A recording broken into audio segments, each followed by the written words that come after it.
नमस्कार दोस्तों, मैं सुरेश कश्यप स्वागत करता हूं आपका देश गाथा के खास कार्यक्रम बातें अच्छी अच्छी के 12वें एपिसोड में। बातें अच्छी अच्छी के 12वें एपिसोड में जैसा कि आप देख सकते हैं कि हमारे साथ मौजूद हैं ईश मलिक, जो कि एक वरिष्ठ पत्रकार हैं और ये एक ऐसे पत्रकार हैं जो जनहित के मुद्दों पर इतना खुलकर बोलते और लिखते हैं कि काफ़ी सारी धमकियों के बीच भी ना तो अब तक इनको कोई डरा पाया है, ना ही इनको कोई सच बोलने से रोक पाया है। तो आइए बात शुरू करते हैं और इस बार हम बात करेंगे सिर्फ ईश मलिक के बारे में कि आखिर इनकी जीवन यात्रा में क्या कुछ ऐसा रहा कि आज ये जिस तरीके से पत्रकारिता को अपने पूरे मन के स्वभाव के साथ जी रहे हैं, तो कैसा महसूस कर रहे हैं ये आज के समय में। तो ईश मलिक जी, बहुत बहुत स्वागत है आपका। स्वागत है आपका भी। मुझे मौका मिला देश गाथा में अपनी अच्छी अच्छी बातें रखने का, इसके लिए आपका भी शुक्रिया। ईश मलिक जी, सबसे पहले हम अपने दर्शकों को ज़रूर चाहूँगा कि आप एक बार उनका भी अभिवादन करें, क्योंकि उनके बिना हम लोग भी आधे अधूरे हैं। देखिए, देश गाथा से जुड़े हुए सभी लोगों का हार्दिक धन्यवाद करते हैं। जो लोग देश गाथा देख रहे हैं और जिन्होंने अब तक देश गाथा को सब्सक्राइब नहीं किया है, वो देश गाथा चैनल को सब्सक्राइब भी करें और बातें अच्छी अच्छी और जो क्षेत्र की समस्याएं हैं उसको लेकर देश गाथा समाचार पत्र परिवार जिस तरीके से कार्य करता रहा है, पीछे भी और आगे भी कार्य कर रहा है, वो अपने आप में एक मिसाल है। और मैं क्षेत्र के सभी लोगों से और सभी राजनीतिक लोगों से भी ये बात कहूँगा कि जो देश गाथा दिखा रहा है वाकई वो रियलिटी है। धरातल पे जो हो रहा है उसको दिखाने का प्रयास किया जा रहा है। किसी भी प्रकार का कोई एक चश्मा नहीं पहन रखा कि किसी एक आदमी के लिए देश गाथा काम कर रहा है। बहुत बहुत शुक्रिया मलिक जी, क्योंकि आप खुद देश गाथा के का एक अनभिज्ञ अंग रहे हैं और आज भी आप हमसे जुड़े हुए हैं। शुरुआत करते हैं हम आपकी जीवन यात्रा का, वो समय जो बहुत सारे लोग नहीं जानते होंगे कि आखिर ईश मलिक जी की ये पत्रकारिता वाली यात्रा कब और कैसे शुरू हुई और कहाँ इनका बचपना गुजरा और कैसे रहा इनके बीते हुए पल। तो आइए एक संक्षिप्त परिचय लेते हैं। मलिक जी, आप अपनी जीवन यात्रा के कुछ महत्वपूर्ण अंश जो आप हमारे दर्शकों के साथ शेयर करेंगे। देखिए, जीवन यात्रा के बारे में तो सबका कहीं ना कहीं से जुड़ाव रहा है। हमारा जुड़ाव अपना जो शुरुआत से रहा है वो उत्तर प्रदेश के कानपुर से रहा है, जहां मैं एक साधारण परिवार में जन्मा हूं, जहां हमारे पिताजी रेलवे में ड्यूटी करते थे। उनका एक्सीडेंट हो गया था। उसके बाद हमारी मम्मी को नौकरी मिली, तब हम लोग बहुत छोटे छोटे थे। तो तमाम परिस्थितियों को झेलते हुए हम लोग आज इस स्थिति में पहुँचे, क्योंकि उस टाइम का जो कार्यकाल था उसमें अपने आप को ढाल पाना बड़ा मुश्किल था। तमाम ऐसी चीज़ें रही हैं जिनको हम लोगों ने झेला है। हमारे पिताजी का जो एक्सीडेंट हुआ था उसके कारण कई साल उनको हॉस्पिटल में गुजारने पड़े। उसके कारण जो भी तमाम दिक्कतों का सामना परिवार को करना पड़ा, उन स्थितियों से करते हुए 17-18 साल की उम्र से इस लाइन में मैं आया। पहले तमाम छोटे अखबारों से जुड़ा रहा, दैनिक जागरण के साथ काम किया। उसके बाद राजनीतिक क्षेत्र में भी जाना पड़ा, वहाँ भी काम किया। फिर दबाव परिवार की तरफ से ज़्यादा था, तो उसके बाद एक अपना व्यवसाय चालू किया। वो वहाँ भी काफ़ी उतार चढ़ाव देखे। उसके बाद जॉब शुरू करी। तो इस तरीके उठापटक की ज़िंदगी चलते चलते आज जो हालात हैं राजधानी दिल्ली में, एक अपना छोटा सा व्यवसाय है, उसके साथ एक छोटी सी पत्रकारिता निष्पक्ष रूप से करने के लिए तत्पर रहा हूँ और कर रहा हूँ। ईश मलिक जी, आपका हमेशा से जीवन हम देखते आए हैं, आपने पत्रकारिता के साथ साथ अपना खुद का एक व्यवसाय हमेशा जिंदा रखा। आमतौर पे देखा जाता है कि कई पत्रकार सिर्फ पत्रकारिता के माध्यम से काफ़ी कुछ अर्जित कर लेते हैं, काफ़ी कुछ पा लेते हैं। तो आप व्यवसाय लेके जीवन यापन कर रहे हैं, काफ़ी मुश्किलों के सफ़र में आप रहते हैं। तो इस पत्रकारिता से क्या आपको कभी कोई लाभ नहीं मिला, आर्थिक लाभ? अगर बात करें लाभ लेने की, तो अगर लाभ लेने के लिए आदमी पत्रकारिता कर रहा है तो मेरे हिसाब से उसको पत्रकारिता छोड़ देनी चाहिए। क्योंकि आज के टाइम में जो माहौल है, पत्रकारिता के ऊपर एक धब्बा लगा हुआ है दलाली का। कोई मीडिया के ऊपर तमाम तरीके के आरोप लग रहे हैं, चाहे वो बड़ी मीडिया हो, चाहे छोटी मीडिया हो, चाहे मंझोले पत्रकार हों, चाहे यूट्यूबर हो, सबके ऊपर कहीं ना कहीं एक ठप्पा लग रहा है। वो ठप्पा कहीं ना कहीं पत्रकारिता को एक गहरे गर्त में डाल रहा है।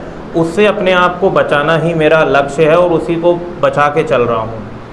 लेकिन उसके बावजूद भी आप एक पत्रकार रहते हुए बहुत सारी चीज़ें आप सहन करते हैं, कई बार कई धमकियां भी आपको मिलती है, लेकिन उसके बावजूद भी आप निरंतर उन्हीं चीज़ों को करते हैं जो एक पत्रकार को करने चाहिए। क्या डर नहीं लगता?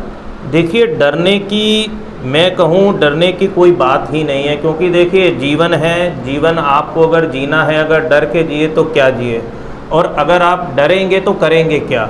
अगर हर कोई डर जाएगा तो करेगा क्यों? जीवन में तो मृत्यु निश्चित है, किसी भी क्षण किसी की मृत्यु है, इससे ज़्यादा सत्य नहीं है। तो अगर कुछ अच्छे काम करते हुए अगर कोई किसी के साथ कोई अनहोनी होती है तो अलग बात है, लेकिन मैं तो यही कहूँगा अगर जो डर गया वो इस लाइन में काम करने लायक नहीं है। मलिक जी, आपका एक छोटा सा परिवार था और अभी कोरोना काल के अंदर आपने अपनी अर्धांगिनी को भी आप उनसे बिछड़ गए, तो कितना समाज का सपोर्ट रहा और आपने तुरंत बाद जाके आपने समाज के लिए काम करना फिर से शुरू कर दिया? देखिए, जो घटनाएं हुई हैं, और इस कोरोना काल में मैं अकेला नहीं हूँ और कई लाख लोगों के साथ इस तरीके की घटनाएं हुई हैं। किसी की पत्नी गई, किसी के बच्चे गए, किसी के माता पिता सगे संबंधी गए हैं, और इस दौर में अगर हम उन चीज़ों को लेके बैठ जाएंगे तो आगे की ज़िंदगी हम जी नहीं सकते। सृष्टि है, उतार चढ़ाव चला रहता है, जो किस्मत में लिखा है वो चीज़ें चल रही हैं, और ऊपर वाले ने जो कुछ बनाया है या जो माध्यम आगे दे रखा है उसको बढ़ाने का जो हमारे पास प्लेटफॉर्म है उसी पे मैं चल रहा हूँ। मलिक जी, हर व्यक्ति का एक सपना होता है, एक मंजिल होती है। आप किस ध्येय को लेके आगे बढ़ रहे हैं? आखिर जाना कहाँ चाहते हैं, करना क्या चाहते हैं, क्या बताएंगे आप दर्शकों को? देखिए, मंजिल कभी भी कोई आदमी की, मैं अगर कहूँ कि मंजिल तय नहीं होती, मंजिल वक्त के अनुसार बदलती रहती है। मंजिलें हम किस फील्ड को देख रहे हैं, वक्त किस वक्त हमें क्या करना पड़ जाए और किस वक्त हमें कहाँ टर्न लेना पड़ जाए। सामाजिक जीवन जी रहे हैं और सामाजिक जीवन में ही लोगों के साथ मिलना जुलना जिस हिसाब से चल रहा है वही मंजिल है हमारी, और पब्लिक के बीच में पब्लिक के लिए जीना यही अपनी मंजिल है। क्या राजनीतिक अभिलाषा, चुनाव लड़ने की, जनप्रतिनिधि बनने की, ऐसी भी कोई अभिलाषा? देखिए, राजनीतिक परिदृश्य में अगर देखा जाए, आज के हालातों को देखते हुए लोग कहते हैं कि जितनी भी पार्टियां हैं अच्छे लोगों की ज़रूरत है, लेकिन मैं समझ रहा हूँ जितनी भी पार्टियां आई हैं वहाँ अच्छे लोगों की ज़रूरत को बिल्कुल नज़रअंदाज किया गया है। चाहे वो कोई भी पार्टी हो, तीनों बड़े दल हों या छोटे दल हों, जो लोग कुछ करना चाहते हैं उनको कभी भी राजनीतिक पार्टी एक अपना प्लेटफॉर्म नहीं देती हैं। तो इसलिए विचार है आगे, पहली बात तो किसी राजनीतिक पार्टी का हिस्सा बनना नहीं चाहेंगे।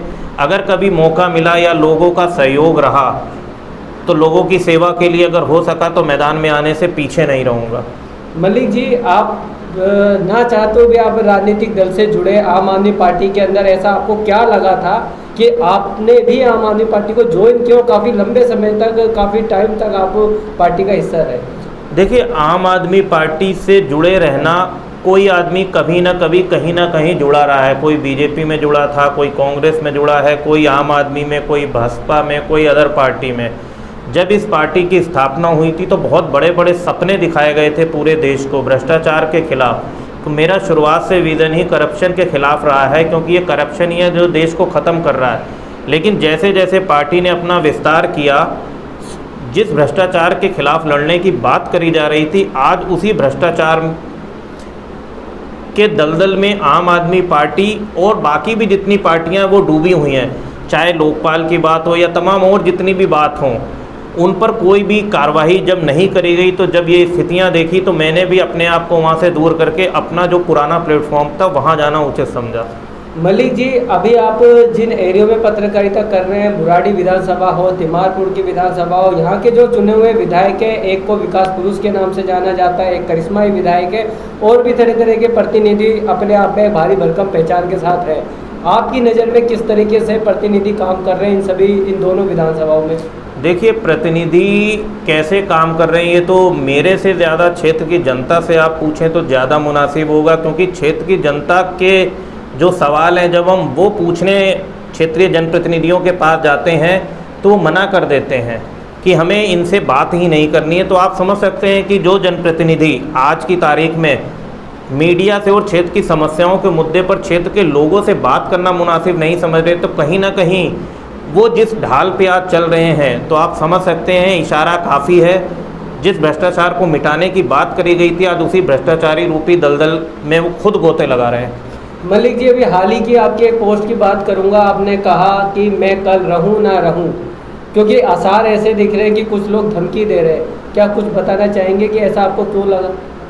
देखिए, रहूं ना रहूं, हालात सबको सबके पता है। जब कोई आदमी काम कर रहा होता है तो बहुत लोगों की आंखों में खटकता है, चाहे वो जनप्रतिनिधि हों, तमाम ऐसे माफिया, मैं बात करूँ अगर तिमारपुर बुराड़ी में तमाम ऐसा माफिया तंत्र है जो कई सालों से काबिज़ है, और उस तंत्र के खिलाफ हर कोई बोलने से बचता है। चाहे वो शराब माफिया हो, चाहे भू माफिया हो, चाहे अवैध टैंकर माफिया हो, चाहे बिल्डर माफिया हो।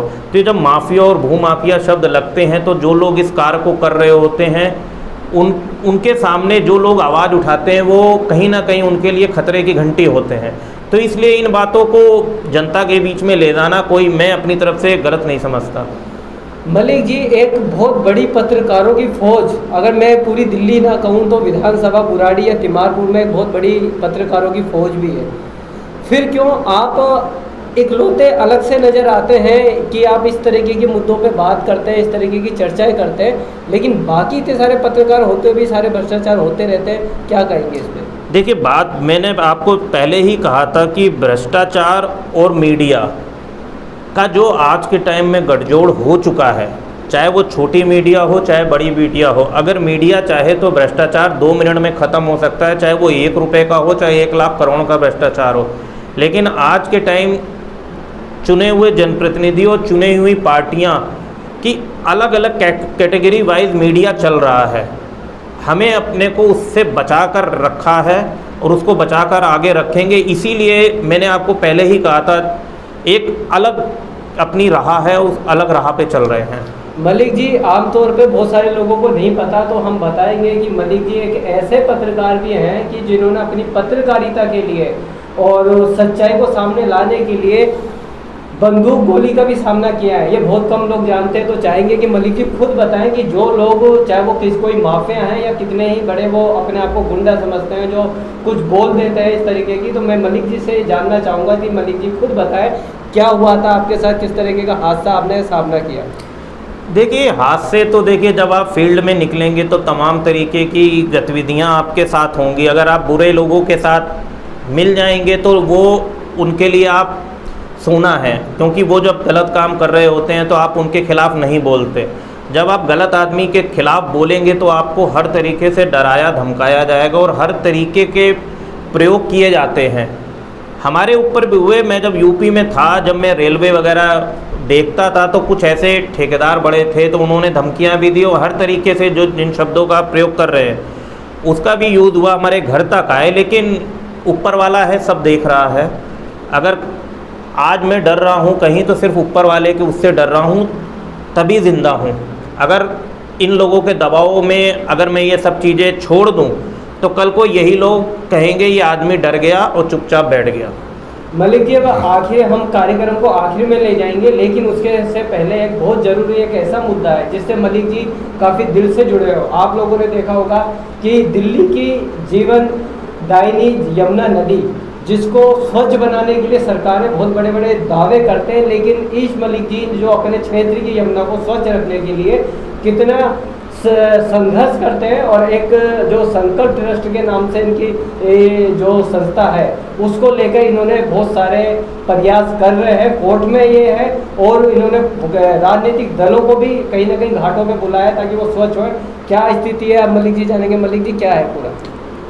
देखिए, अगर हम बात करें उस ट्रस्ट की मार्फत में बात कर रहा हूँ, संकल्प ट्रस्ट की, तो हम लोगों ने पहले काफ़ी प्रयास किया राजनीतिक दलों के लोगों से कि वो सहयोग करें। लेकिन होता क्या है कि राजनीतिक दल कभी नहीं चाहते कि कोई मुद्दा एक पर्टिकुलर आदमी या पर्टिकुलर संस्था काम करे तो उनकी जो शक्ति है वो ख़त्म होती है एरिया के अंदर। मैं तो यही चीज़ मानूंगा, हम लोगों ने प्रयास किया, हमारी संस्था के साथ जो भी लोग थे उन्होंने भरी सर्दी में भी 1 डिग्री टेम्परेचर में भी जमुना किनारे के कूड़े को साफ़ किया, लगातार काम किया, उस पर कई दफ़ा कुछ लोगों का सहयोग भी रहा, कुछ निगम पार्षदों ने भी सहयोग किया, लेकिन जो सोशल और सामाजिक तमाम क्षेत्र के लोग हैं वो बचते हैं इन कामों को करने के लिए। मैं तो आपके माध्यम से कम यही कहना चाहूँगा लोगों को और देशगाथा के साथ जुड़े हुए सभी लोगों को, और जो लोग ये वीडियो देख रहे हैं चाहे वो किसी भी पार्टी के राजनीतिक दल के लोग हैं, कम से कम क्षेत्र के विकास के लिए तो सामने आना चाहिए। राजनीति अपनी जगह एक अलग है, लेकिन अगर क्षेत्र हमारा बदहाल, आज जो हालात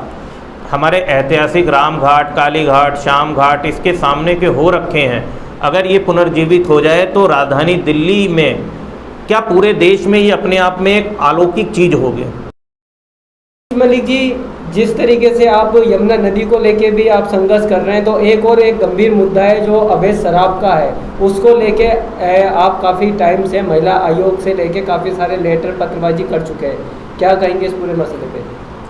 देखिए, अगर अवैध शराब का मुद्दा कहें तो कई बार आपने देखा होगा तमाम राजनीतिक पार्टियों ने धरने किए, प्रदर्शन किए। उस धरने प्रदर्शन के बाद क्षेत्र में हमारे सांसद जी भी आए, सांसद जी के सामने भी हमने भी और क्षेत्र के जनता के लोगों ने बाकायदा क्षेत्र में जो अवैध शराब की गतिविधियां चल रही हैं ये पिछले कई वर्षों से चल रही हैं। हम बात करें अगर वजीराबाद में 0 नंबर गली है, संगम विहार में 5 नंबर गली है, 3 नंबर गली है, 10 नंबर गली है, झड़ौदा चौकी के सामने का एरिया है। अगर मैं झड़ौदा की बात करूं तो फटफट स्टैंड है। अगर मैं बात करूं जगतपुर विस्तार की तो हनुमान चौक से लगते हुए एरिए हैं और अगर राधा कृष्ण मंदिर जगतपुर की बात करूं तो उसके आगे भी बदस्तूर ये शराब का धंधा चालू है। और अगर मैं बात करूं तिमारपुर विधानसभा के तिमारपुर थाने के सामने की बात करूं तो वहाँ भी चरस अफीम का धंधा बदस्तूर जारी है। लेकिन कोई भी लोग इन मुद्दों पर बोलने से बचता है, क्योंकि मैं लगातार इन मुद्दों को उठाता रहा हूँ मीडिया के माध्यम से। सोशल लोगों को साथ लेकर तमाम राजनीतिक दलों के लोगों ने भी शराब के मुद्दे पे धरने प्रदर्शन किए, लेकिन अंजाम तक कोई भी नहीं पहुँच पा रहा है। तो मैं काफ़ी समय से इस मुद्दे को दिल्ली महिला आयोग की मार्फत भी लगा हुआ हूँ, लेकिन जो सरकारें हैं हमारी वो कहीं ना कहीं आपस की खींचतान के कारण जो हमारे समाज में बीमारी फैल रही जिससे युवा बेकार हो रहा है उस पर कार्य करने को तैयार नहीं है। जी, तो दोस्तों ईश मलिक जी के बारे में आपने ना कि सिर्फ सुना होगा और बहुत सारी चीज़ें आपको पता रही होगी।